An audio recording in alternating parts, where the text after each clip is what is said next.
It's super hot out here today, doing some cleaning up. I can't help but to think about all of the stuff that we have to do out here, you know, from taking everything down and replenishing the beds. We do have a little bit of cooler weather coming up in the forecast. Everything in here has been fine so far with the frost that we've had. It was 28 degrees outside about a week ago, and I came in here early morning and it was 47 degrees to my surprise, so pretty warm. I don't know what exactly it is, but we feel like this greenhouse stays warmer than our previous one. Could be the landscape fabric, the gravel, you know, just like the mass of the greenhouse. Pulled the squash though, because they were already cured. You know, their stalks were starting to dry up, and we do not want those to be touched by a kiss of frost. I'm pulling down some of the sunflowers, but not all of them, because the bees are utilizing the pollen still. And I'm gonna go ahead and give these sweet potatoes a go. We'll see how it turns out. It could be really good, or it could be slightly disappointing. We'll see.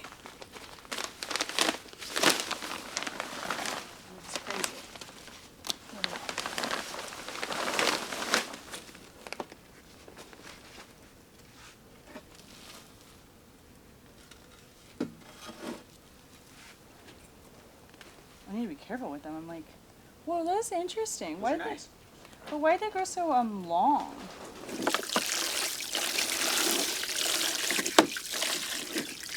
I've got to get out of here. I'm roasting. So a bleak harvest. I will tell you this though. I think I really know what I did wrong. If I want to try this again, it was a lot of effort into these slips, and I think for sure probably a hair overcrowded. Definitely way too dry. The plastic worked for us in the past in Oregon, but this time around I really tried to keep them watered through the little slits that we had, but I think I just didn't do a good enough job because it was definitely super dry in there. And this is what I'm going to say, a case of underdeveloped roots. So a little bit to enjoy. I don't know if these will be the actual potatoes that I pull slips from, so we'll see, but we got something. We're beefing up the transom on the ProJet raft today, and we're gonna be cutting a piece out of this 1/4 inch thick aluminum plate. I cut one out the other day for another project and it worked pretty good. It's kind of a cool technique you can use. This is our rigid saw. This is just kind of a smaller one. This is a regular wood blade on here, nothing special. We just used it on the back siding, and it's pretty cool. It'll actually cut through this 1/4 inch aluminum plate. It is very loud though.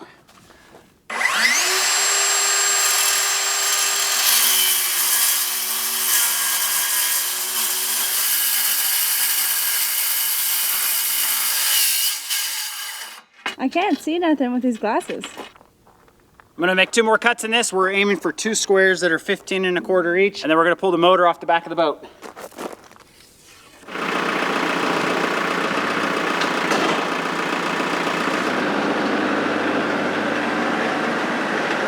A lot of people run the transoms on these boats as is, and it's not a problem. We just feel like we want to beef ours up a little bit. We went out on the Copper River and hit some major swells, I'd call them, and you could see this motor just flexing on the back. It weighs over, I think it weighs like 225 pounds, so it is heavy. As you can tell, this is just like wood back here. And what we're gonna do is we're gonna plate this on the front with a piece of the metal, and then we're gonna plate it on the back, just like that. This is also a nice time to kind of hide some of the extra holes that we've had to drill, like these ones right here, and that's to adjust the motor to get it sit absolutely perfect. Now that we've got it dialed in where we want it, we'll fill those up with some wood filler, and then we'll just drill through where the motor mounts, and then these ones right here, these mount this piece of wood to the transom of the boat. I believe we need to drill 8 holes in total on each side of these. And then before we get these metal plates on, I'm gonna go around and kind of round everything with a grinder and make it look nice and make sure we don't have any sharp edges on there.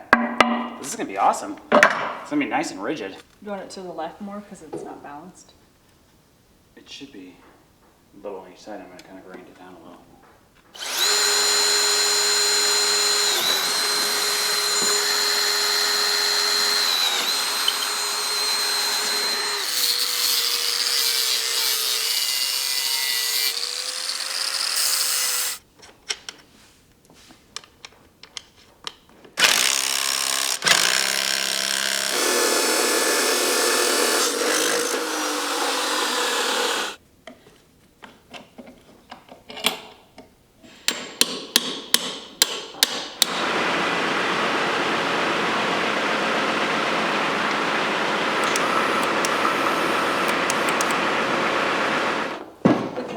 inside the pipe? The caps go inside. How do you make sure the metal doesn't like? We have to file them out by hand. Just these ones. There's just 2 caps. No, I meant how do you make sure the edge isn't too rough on it? 41 and a quarter. I'm guessing. It's got 1 at 41 and a quarter. They're both slightly. 1 at 41. We'll bolt them in and then we'll get those ones. Does the air pressure matter, or are you pretty much aired the way you want besides these tubes? Besides the floor, yeah.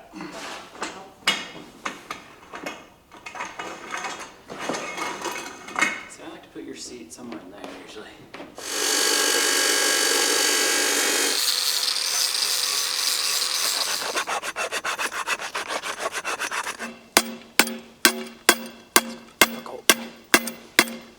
Come on.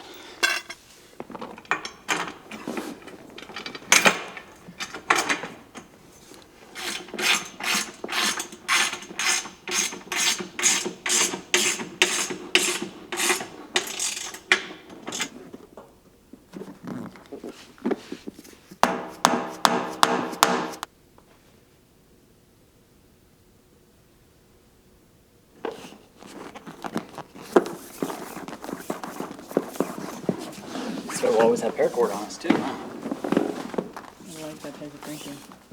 Pretty stoked with how everything's turning out with this raft. We have really grown to love this thing. It's just so much fun getting out in it, and we're just modifying it to fit our needs. This is a frame that we just put in here. It's built out of aluminum. It is going to allow us to kind of stack gear in here. If you don't have your gear tied off in this raft, it's kind of slippery, and if you really get on it or you're hitting some rapids, your stuff will slide around. Now we can kind of have these braces that'll stop stuff from moving. The second thing I'm gonna do in the future is I wanna put some nice oars on here and put some oar towers. That way we can kind of float this boat down the river and not have to use the motor. And the third thing we built this frame for is what we're gonna build next, and that's a shrimp pot puller. Yeah, but if we do it lower, you put it right there. Yeah, I was just saying that it is gonna naturally want to pop out. Yeah, you know, swing to the side like that. That looks really nice. Once it And gets the this, pot's gonna have some resistance. yeah, but it'll be buoyant in the water. It's gonna be loaded with shrimp. No, I'm just It's kidding. plenty strong enough.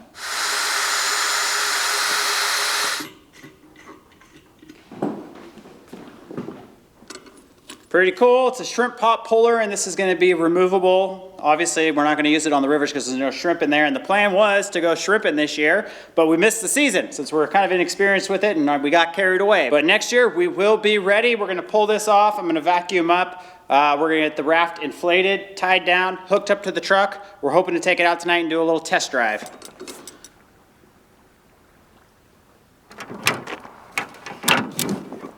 Folks, we have made it down to the local boat launch and we're taking out the boat. We are on the new trailer. This is actually a snow machine trailer, so it's gonna be pretty versatile for us. We can haul the raft, snow machines, the Polaris 6-wheeler, supplies, whatever we want on this bad boy, and we've done a little modifications to this one. It came with 2 spare tires. I finally put those up on front on their mounts. It's really nice to have 2. And then on the back, we put something that's just for the raft, and this is called a raft roller. We'll take this off in the winter when we don't need it, but the idea is it rolls your raft into the water. Like this. It's a raft, it's full of air, but it is really heavy. So what Arielle and I will do is we'll pick it up, we'll get it on here, and then we'll use a big 3-inch PVC pipe underneath the front. So it's kind of on 2 rollers, and we'll push it into the water. Although this works well, it's not absolutely perfect. The back of the boat's so heavy that it actually bows this in and it'll dig into the metal. I'm trying to think of an idea to put a little more support in the middle. And then earlier today, back on the back side here, we put in a 𝐒𝐢𝐻𝐸 plate, and that's where the foot of the motor sits. I figured it'd be a good thing to have instead of just having the motor sit down on the wooden deck and kind of wear a hole in it. That's a big thing with transporting these boats. You want to make sure that the motor is supported and it doesn't wear out your transom. We do still have the boat trailer that we can use for the raft, but we've switched over to this one because it's a little safer on the road and it's not going to cause any damage from debris flying up. It should perform great, but we're just going to take it on a little evening run on the river.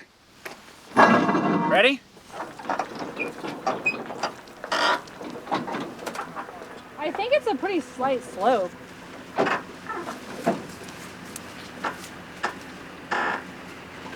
you care if I... Come on. Is that good right there? It was shallower last time. It's deep. It gets deep kind of quick, I guess.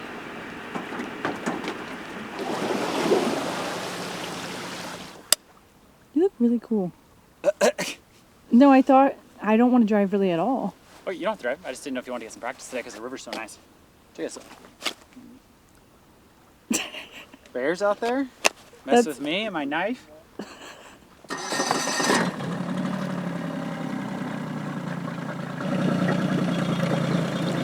Yeah, just mess around right here for a second.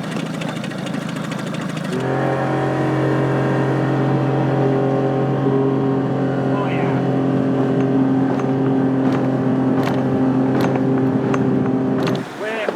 Way more solid back here. I think we need to put a little more weight in the front. It seems really fast. It does. I think let's put some weight up here. Okay.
Let it sink in for a minute. 93 degrees? No, but it's hotter than that, I feel like. The bell peppers were a bust. It's okay. You can only eat so many bell peppers, right? But jalapenos and hot ones, that's where it's at. I agree.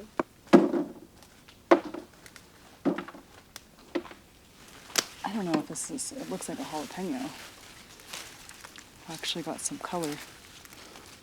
Super cool.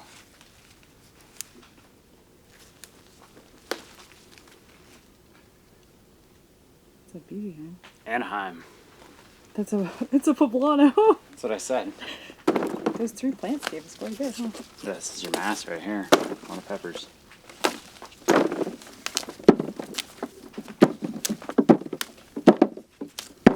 32. you got over 30 off one plant? 34. 35 peppers off that one little plant. I don't think it's actually gonna be that spicy. No, Let me try I beg to differ. this little one. Just please take a nib. Oh. And remember I said like 30,000 Scoville? I said to take a nib, honey. Oh my gosh, I'm instantly like, I'm like throbbing. What did you? I'm, like, Why sweating. did you do that? No, they're hot. They honestly are. They're about as hot as that one I ate the other 𝐻𝐢𝐬𝐷𝐿? day. The 𝐻𝐢𝐬𝐷𝐿 seeds. They're really hot, but you could totally use these for cowboy candy. You could, but here's the thing. I bet you the seeds are hotter. Chipotle. I love. My favorite color jalapeno is actually like the purpley brown. Then you know they're hot.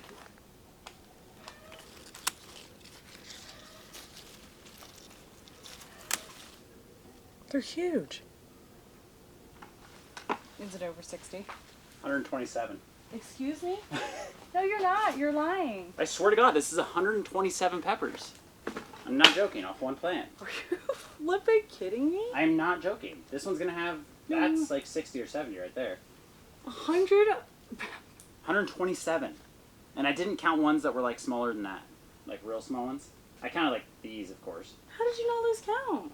I started to get extreme, so I really had to focus. You think that's crazy? 127 peppers off one plant. I do think it's really crazy. I'm gonna mix these in there too, so I'm gonna be here. Yeah, a while. it's 𝐻𝐢𝐬𝐷𝐿.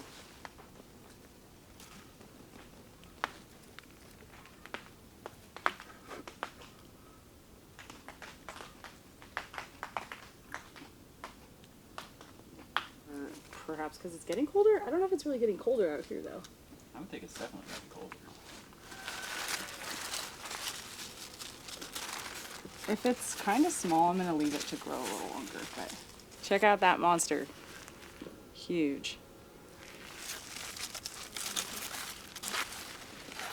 I don't know, hon. That's a lot of pickles. I mean, that's a lot of cukes. There's a bunch on the ground on the other side. I know that. You didn't grow right. Turn it the other way and it's an L on there your we go, forehead. It's overfloweth with cucumbers. There's 2 more Quiche ones right here, huh? Pickles for days. Whoa, I was not expecting you to fill up that bucket. You know what's kind of cool about this row? They're almost done. Yeah, Like there's not much more to go. true. Ready. She was the biggest tomato we got. When you say it looks like a heart too? Like it's not like funny looking? That one's really cool. I like that one.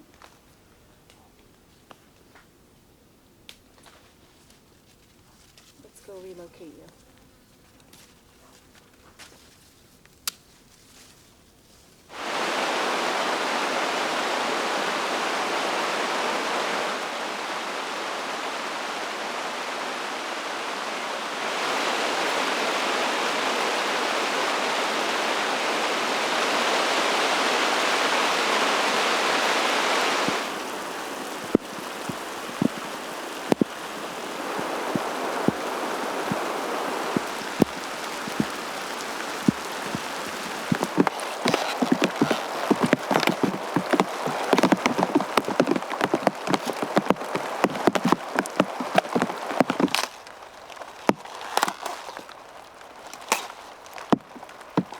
My hat is completely soaked. They were not calling for rain on the forecast.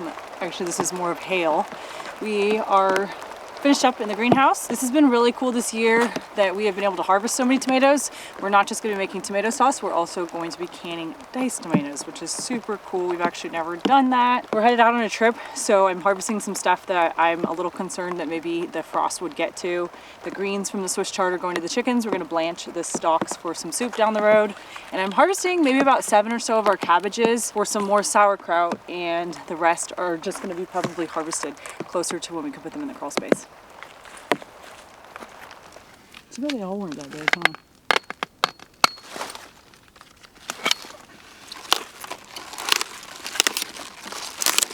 I think it's more mature is why it started to open up at the bottom. Yeah. 7? No, thanks though. Appreciate that. Yeah, we did pretty good.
Alaskan rockfish tacos, the best you can get. I'm so hungry. Eat 'em.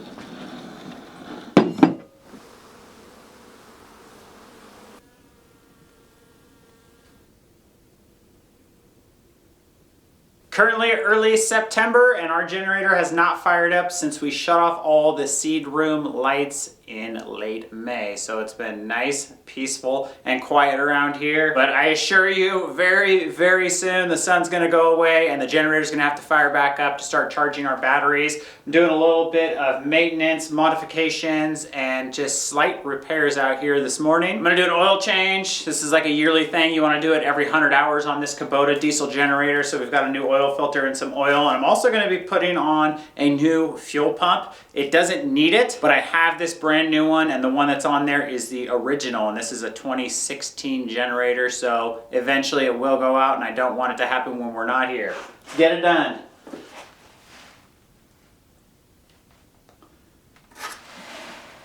Okay, let's see if she goes.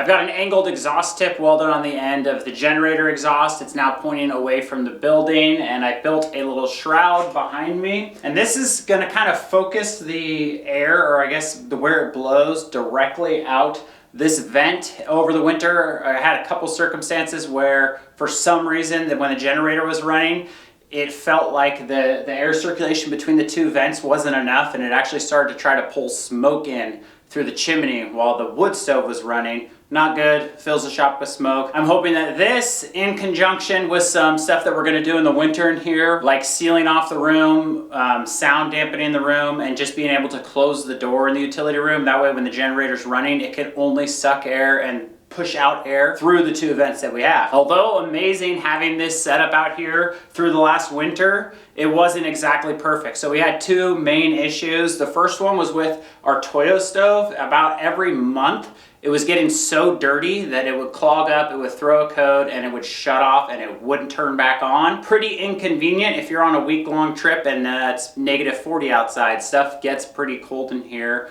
really fast. I believe we have that issue solved. I've talked to Toyo, I've talked to the company I got it from up at Fairbanks. All of them were very helpful. Being that the Toyo was dirtying up so fast and it was blowing black smoke, we all could agree that it was either getting too much fuel or not enough air. I think what we narrowed it down to was when I got it from the factory, the fuel pressure was actually a little too high. I think it was sitting at like 220 or 210, something like that, and was supposed to be at the 192. I bought the pressure gauge, tested it, readjusted it, at the beginning of winter, and I thought I was cleaning the whole system out, but I wasn't actually going deep enough into the Toyo. I was only cleaning out the burner assembly, which is on the front. Although really dirty, I didn't know how dirty it was further into the unit. It was just suited up, super dirty, and obviously not running the way it should. I cleaned out the whole top. There's about 18 baffles, I think, that go down into it, and you gotta pull those out with pliers. We cleaned that all out, put the whole system back together. Like I said, I believe we have the problem solved with it, but we won't really know until we start running it, and it's not cold enough yet to run it. The other problem we were having was with the generator. For some reason, not all the time, but every once in a while,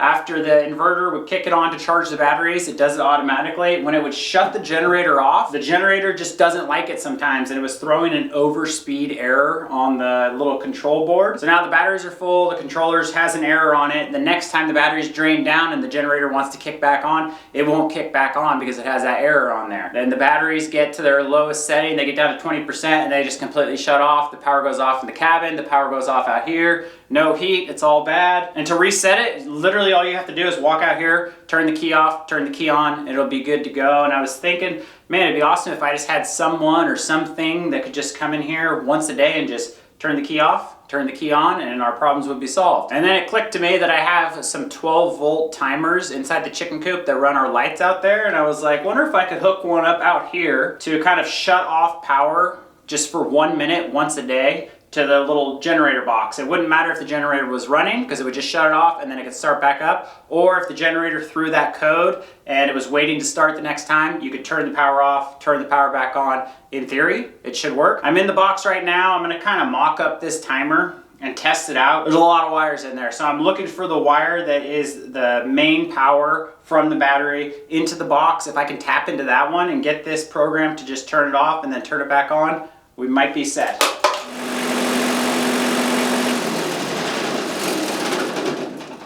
That was a good sign. So I set the timer to turn off at 13:34. And then it's going to turn on at 13:35. So that's 1 minute. That's the least amount of time this little timer can do. So it doesn't matter if the generator's running or the generator's off. We just want to clear that code if it ever does throw it and we're not here. Most of this stuff we're doing is for when we are not here. We want this to be an automated system. We don't really want to have to worry about it. So if this turns back on in 10 seconds here, we should be good to go.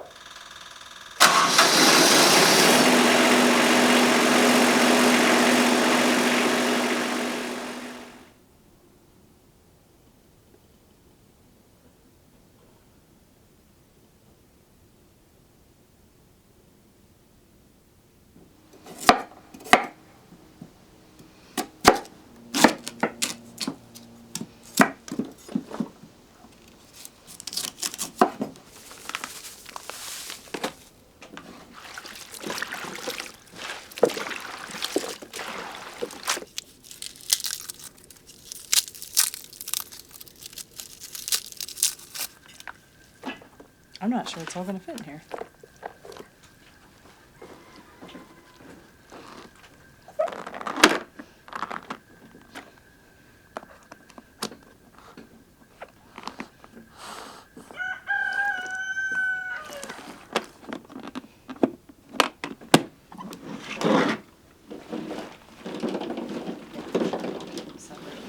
Three bags of cubes.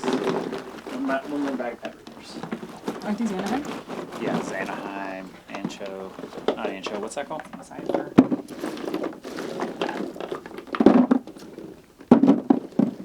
Did you want some of colored ones in there, you were saying? Maybe for color? Yeah, like red.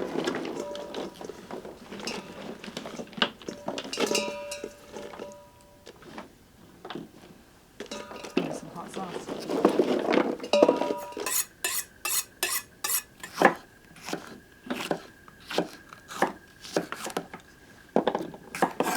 If it's a smaller pepper, do you want me to put a slight angle on it to get more girth or width?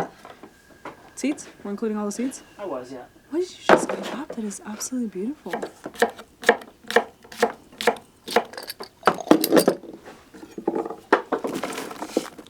It has been years, but we are finally making cowboy candy again. We have an assortment of hot peppers, jalapenos, serranos, 𝐒𝐢𝐬𝐷𝐿, cayenne, and a couple bell peppers in there. Lots of onion and garlic. And this has got to be one of the simplest candy recipes you can make. It's super easy. So we're going to make our brine, which is going to be about a half gallon of apple cider vinegar. We're going to put a bunch of sugar. We are going to put some peppercorns and a little bit of salt. So we're going to get that all mixed up in our pot, get it to a boil, and then we're going to add all the peppers to it.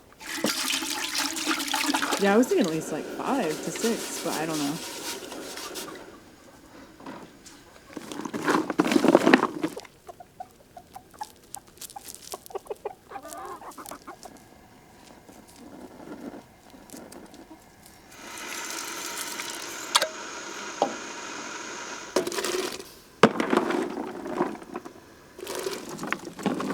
We're going to leave those seeds out. Let's stay in there.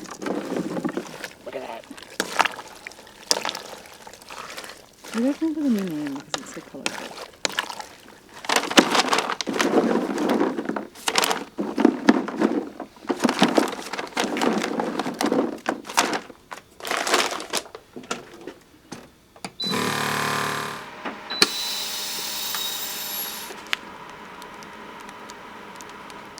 They're beautiful, hon. He accidentally got some liquid as well.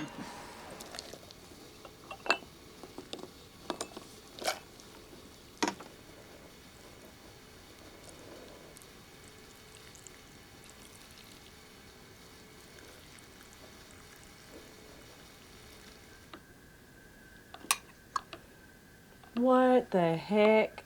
Was it in your way? It was hanging over the edge, so. You discarded him.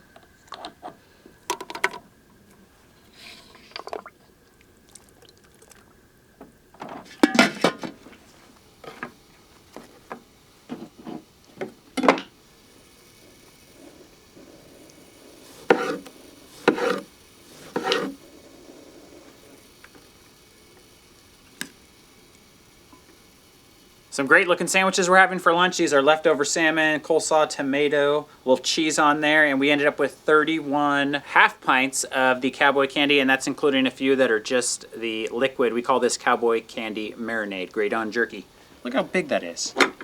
It's a 6-inch sandwich. Yum.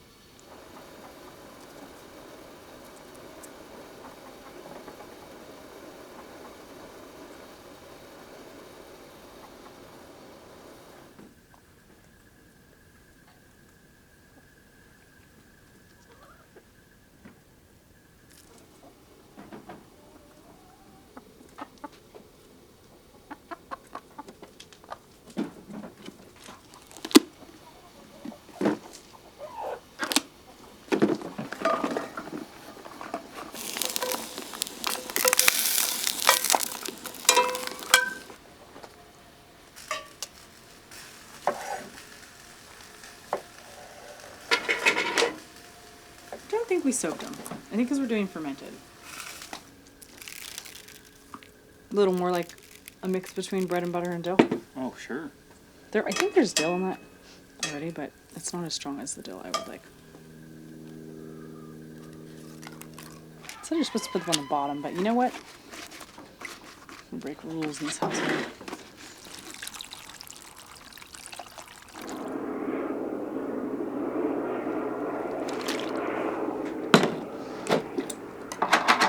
Whoa. It's strong. You gonna take a shot of it, huh? You still looking for pens, honey?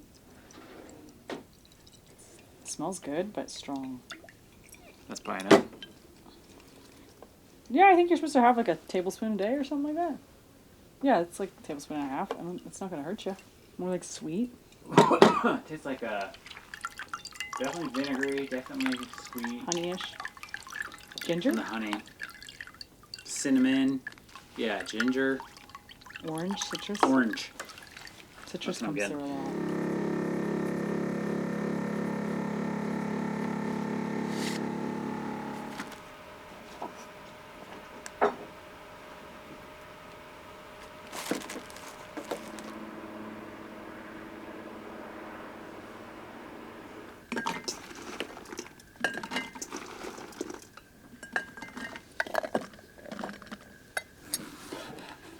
We also have this tomato inside if you want to use this. Yeah. Just Sure stab in thing. the center. I'll probably eat this one then since I gave you that one.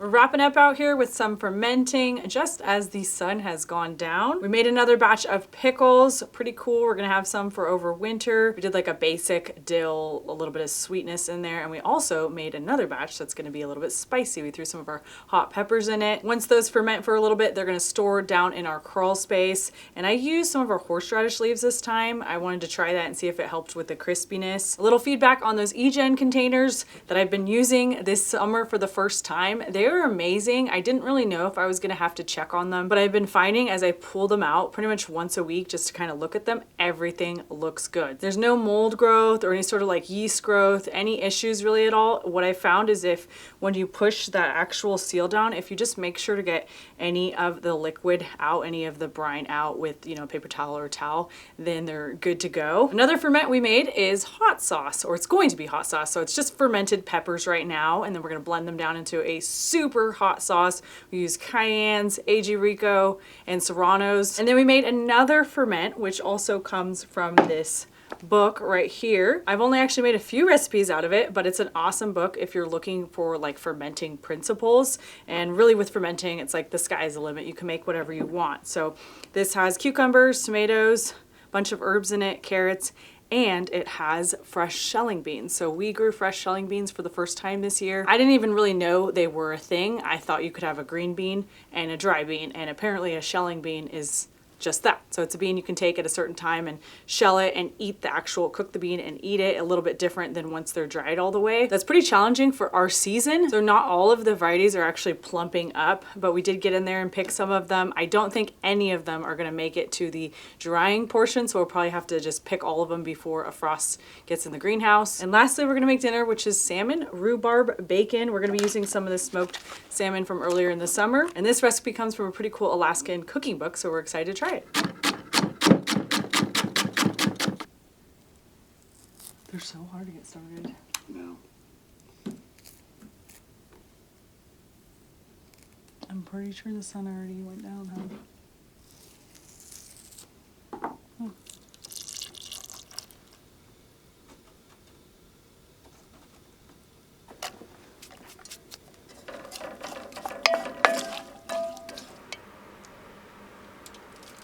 Let's see how this turns out, huh?